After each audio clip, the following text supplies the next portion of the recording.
हो छोड़ा तबो नहीं ध्यान देहलू सुनाए हो छोड़ा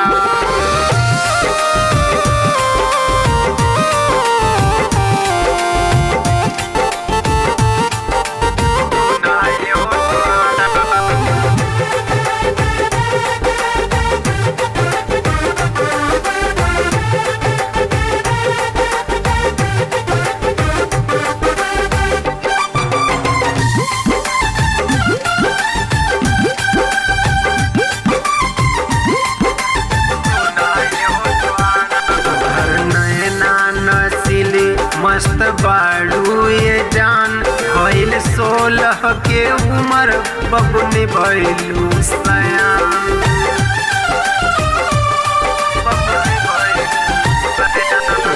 नैना नसीली मस्त बाड़ू ये जान भइल 16 के उम्र बबुनी भइलू सयान बबुनी भइलू सयान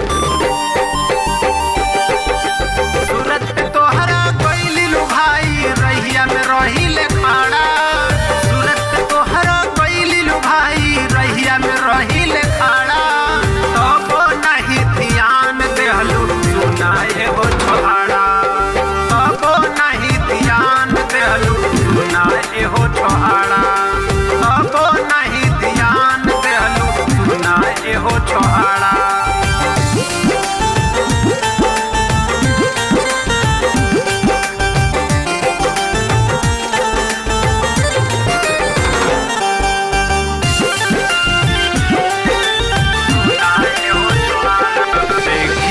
से बदन मन तरसता हो तो हर चढ़ली जवानी साफ झलकता हो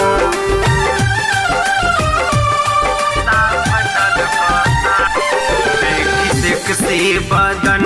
मन तरसता हो तो हर चढ़ली जवानी साफ झलकता हो साफ झलकता हो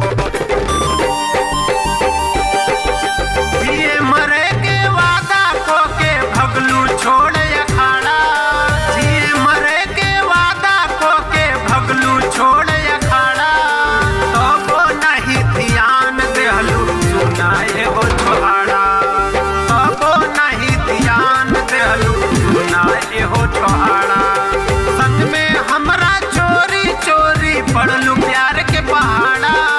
तबो नहीं ध्यान देहलू सुनाए हो छोड़ा